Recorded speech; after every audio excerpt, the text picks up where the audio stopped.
ठीक नहीं है। अब अमित ने बहुत दबी आवाज में कहा। यह सब कैसे हो गया? मीनू ने पूछा। मैंने जो पाप किए थे उनका फल मिल रहा है मुझे। यह कैसी बात करते हैं आप? मीनू ने अमित को चुप करते हुए कहा।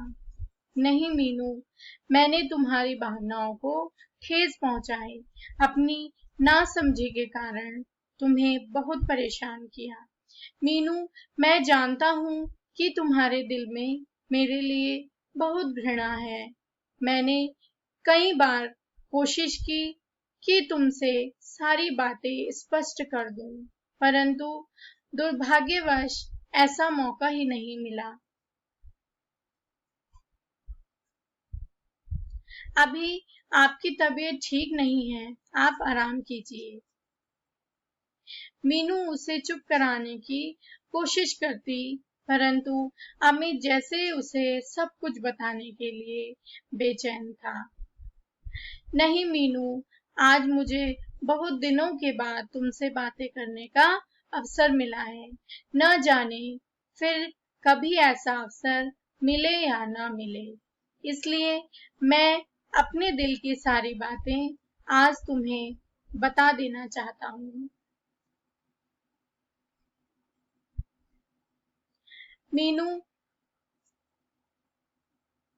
जिस दिन मैंने तुम्हें पहली बार देखा तो मुझे लगा कि तुम ही मेरे अरमानों की मंजिल हो।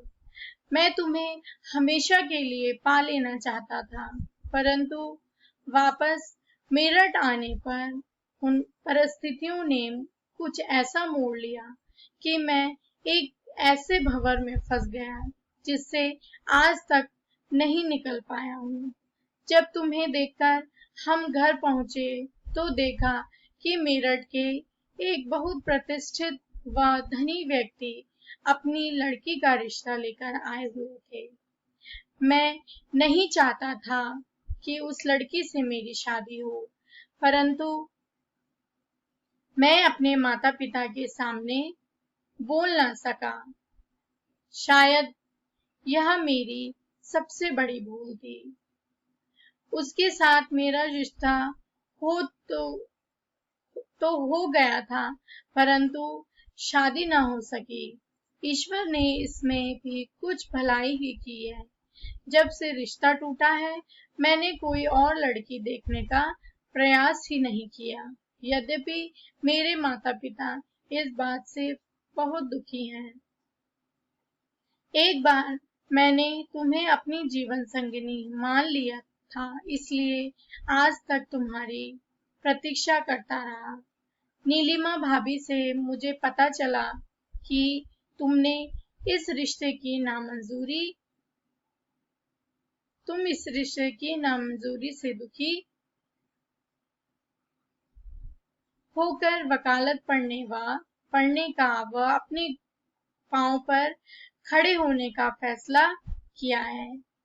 मैं नहीं चाहता कि तुम्हारी पढ़ाई बीच में ही छूटे, इसलिए मैंने अभी तक तुमसे कुछ कहने का साहस नहीं किया था।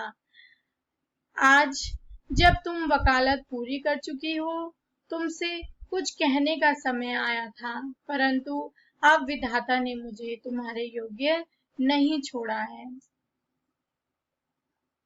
अमित को रोता देखकर वह उसकी बातों से भाव विभोर होकर मीनू के नेत्रों में भी आंसू आ गए। अमित ने अपने ऊपर नियंत्रण रखकर फिर बोलना शुरू किया। मीनू, मैंने तुम्हें यहाँ इसलिए बुलाया था कि एक बार मैं तुम्हें अपने दिल की बात बता दूं, जिससे तुम मेरे अपराध को क्षमा कर सको। वैसे मेरे अपराध की सजा मुझे ईश्वर ने दे दी है। अब मैं चाहता हूँ कि तुम मुझे क्षमा कर दो। यह बात करते करते अमित के नेत्रों में जल उमड़ पड़ा। अमित के नेत्रों में आंसू देखकर मीनू का दिल भी भर आया। वह भाव विभोर होकर बोली, अमित, भाग्य ने हमारे साथ धोखा किया है, इसमें तुम्हारा भी कोई दोष नहीं है। और जहां तक क्षमा करने की बात है, जब तुमने कोई अपराध ही नहीं किया तो क्षमा किस बात की। मीनू, मैं इस समय मृत्युशैया पर पड़ा हूँ। मृत्युशैया का यहाँ पर अर्थ हुआ मरने की स्थिति में। न जाने कितने दिन की जिंदगी और है, परंतु जब तक मुझे क्षमा नहीं करोगी तब तक मैं चैन से मर भी नहीं सकूंगा। ये शब्द मीनू के हृदय को बेचैन कर गए। वह बोली, नहीं अमित, ऐसा न कहो, तुम्हें कुछ नहीं होगा। ईश्वर की कृपा से तुम ठीक हो जाओगे। तभी अमित ने गहरी सांस ली और उदास स्वर में बोला, यदि मैं ठीक भी हो जाऊंगा तो भी पूर्ण रूप से ठीक नहीं हो सकूंगा। देखो, दोनों पैरों पर प्लास्टर चढ़ा है। हाथों और पैरों की हड्डियां चूर चूर हो गई हैं। इस दशा में मैं पूरी तरह स्वस्थ हो सकता हूँ। तभी अमित की माताजी ने कमरे में प्रवेश किया। मीनू को उन्होंने 3 वर्ष के बाद देखा था, इसलिए वह पूरी तरह न पहचान न सकी। उन्हें आभास हो रहा था कि वह उस लड़की को पहले भी कहीं देख चुकी है। तभी मीनू ने उन्हें नमस्कार किया और अमित ने मीनू का यह कहते हुए परिचय कराया, मम्मी, यह मीरापुर वाली मीनू है। अच्छा, मीनू, माँ ने उसे पहचानते हुए कहा, बेटी, आजकल क्या तुम मेरठ में ही रह रही हो? हाँ आंटी, मैं यहाँ वकालत पढ़ रही हूँ। वैसे अब तीसरे वर्ष की परीक्षा दे चुकी हूँ। परीक्षा फल आना रह गया है। बेटी, मेरे अमित पर तो न जाने कौन सी घड़ी आई है जो उसकी यह हालत हो गई है। यह कहते कहते उनकी आंखों में भी आंसू आ गए।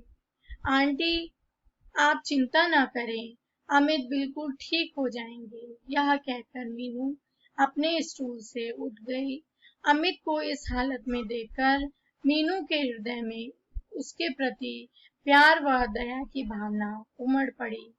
उसका मन हुआ कि काश वह कुछ समय अमित के पास रहकर उसकी सेवा कर सकती। आज मीनू को आभास हो रहा था कि मीनू की अमित का और उसका ना जाने कितना पुराना रिश्ता है, परंतु क्या उसका यहाँ रहना उचित होगा इस समय? अनेक विचार उसके मस्तिष्क में घूमने लगे। अंत में उसने चलने का ही निर्णय लिया। चलने के लिए वह जैसे ही खड़ी हुई, अमित का चेहरा उदास हो गया। शायद वह भी यही चाहता था कि मीनू कुछ समय उसके पास बैठती, परंतु उसके अंदर इतना साहस कहाँ था कि वह उससे अपने पास बैठने के लिए कहता। अमित के उदास नेत्रों के वे भाव मीनू के हृदय में उतर गए। अब मीनू वहां और ना ठहर सकी। अब यहाँ पर हमारा 20वां अध्याय भी समाप्त हो चुका है। अब हम 21वां अध्याय पढ़ेंगे।